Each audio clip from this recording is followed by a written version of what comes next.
Rachel Humphries. I'm the Alumni Relations Officer here at Avondale University College. Today I am sitting down with Joshua Page. He is our Young Alumni of the Year for 2020. Welcome, Joshua. Thank you, Rachel. How are you? I'm good, thanks. That's good. Congratulations on receiving this award. Thank you. Very honoured. Now, we're going to have a little chat today with you just about what you've done since you've left college and some of the things that have been happening in your life and what you're sort of looking forward to in the future. So we'll start with some really simple and easy ones. So just in a couple of sentences, just give us a little bit about your journey since leaving college. Yeah, my journey since leaving college. In my year immediately after graduating, I went over to Nepal in a joint partnership intern program between ADRA Australia and ADRA Nepal. So ADRA Nepal hosted me for a year. I got to have a really good experience living and volunteering over there. And while I was over there, I was in the process of applying to study medicine. I was thankfully accepted, started that in 2016, kept that study going over the last few years, and have just finished that and started working this year. So is medicine something that you always wanted to do? Because when you're at college, you did your Bachelor of Science here. Was it sort of part of the plan the whole time? Yeah, it was part of the plan the whole time. I had ideas of it right from graduating high school, but it's not an easy course to get into. And I found the post-grad journey was one way that we could get in through an undergrad first. And I thought Avondale was a great place to build that foundation and start off. Oh, awesome. Okay, so give us a quick snapshot of what your life looks like now, your immediate family, what you love doing. Yeah, okay. So I'm living in Nowra, a little coastal town, probably about 2 hours south of Sydney. Pretty well the same distance south of Sydney that Cooranbong is north of Sydney. It's a great little town here. Living here with my wife, Ashley, who's still doing her study online through Avondale. And yes, I'm working for the Illawarra Shoalhaven Local Health District. So I mostly work at the hospital here in Nowra, but we sometimes have to go to other ones in the area as well, such as Wollongong, Milton. Okay, so now you graduated 2014, Bachelor of Science here at Avondale.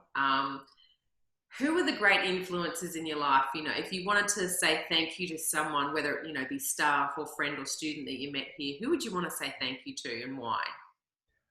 This is a difficult question because it's so hard to narrow it down. Avondale is full of exceptional people. I want to at least list off some names of almost all my lecturers deserve recognition, I think. People like Ewan Ward, Jason Morton, Gemma Christian, Wendy Jackson, Yvonne Hippolyte. But some of the real standouts are Elita King. I spent a lot of time with her, singing in The Promise and playing in lots of the music groups just because I could. And she was always very open, welcoming and nurturing, even though I wasn't officially one of her music students, still very happy to be a guiding influence. Brad Watson was definitely a really good guiding force through my college days as well, and definitely since too.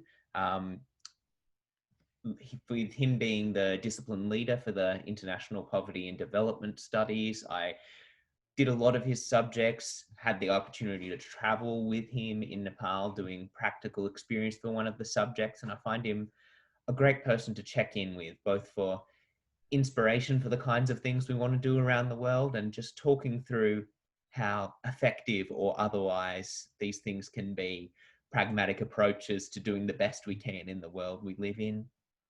Lyndon Rogers really stood out as well in science, especially his subject, the scientific Christian studies subject, was amazing and nuanced, full of a depth of faith and acceptance, but strong intellectualism as well that I really appreciated. And of course, there's so many great staff in the non-academic areas as well. I really especially want to say a thank you to Julie Michelle for all that she does, employing so many college students year after year, but it's more than just employing us, caring for us and really looking out for us too. Yeah, she is a darling. I concur that one. Now, you said you spent a year in Nepal a year after you graduated Yeah. from college. How did that impact you? And I guess what were some of the really important times that you had there? Yeah, well, there were plenty of things that impacted me during that year. I'd originally hoped for just a smooth transition right from undergrad at Avondale into medicine straight away. Was struggling when I didn't get accepted after a few times, didn't know what I was going to do with the year of 2015. And as I was thinking and praying through all the various options of what I might do with the year, this opportunity came up. It was a fantastic year. There were plenty of things unplanned and unexpected, like the large earthquake in April, which really shaped the tone of the whole year. Mm. There were many things that I absolutely loved, getting to see what an interconnected world family we are. Both the ADRA family, the Adventist family, and just the human family. And one of the most amazing experiences that I remember telling some people about and passing on was after the earthquake, maybe a month or so, some cleanup had started to happen. Everything was functional, but there would still be a bit of rubble in the streets. And I'd gone out to grab some dinner one night. And somehow, in the short time that I'd been inside and eating, when I came back out, the street was transformed. And it was an impromptu, a grassroots vigil, and there were candles just lining the streets, both edges, as far as I could see, as far as I could walk. I had no idea this was coming. I hadn't heard anything about it in all of the neighborhood chats and all of the people that I knew, but everybody came together, made it all happen in such a short time. And the candles just kept lining the streets. Where there was a pile of rubble, they would rise up with them and then keep going along. At big intersections, there were portraits made out of tika, the colored powder, things like maps of Nepal showing the national pride, um, the number of the casualties at the latest count, honoring all those who were lost, sometimes names or portraits of family members. And it was just incredible to see the whole community come together, grieve what they'd lost, but celebrate their strength as well. And I was intending to walk straight home and have an early night, but I was just so taken aback by the beauty of that moment that I wandered the streets for hours wherever I could find these candles, these vigils, these portraits. And it was just such a beautiful experience that's hard to describe. Yeah, it sounds like an amazing experience that obviously stuck with you. Very much so. Now, you're interested in doing medicine in rural areas and sort of addressing the inequity that's, I guess, occurring out there. What do you see as the greatest areas of inequity that you want to tackle and you want to change? Yeah, well, look, I could, I think of this both in an Australia context and global context. Within Australia, certainly rural areas can struggle with access to healthcare, whether that's simply because you live in a farm that's 50 kilometers from the nearest small town and you're lucky if there's half a dozen GPs in that small town, or whether it's various other things such as your means, your finances. We see lots of inequities in the outcomes of Indigenous Australians as well, which the whole health sector is focused on working on with the government. There's annual closing the gap reports. But when we look at things and see even something as simple as the life expectancy of Indigenous Australians being 10 or 15 years different to non-Indigenous ones, that's something that we've really got to look at and say, how can we be doing better? How can we aim for better outcomes for all people?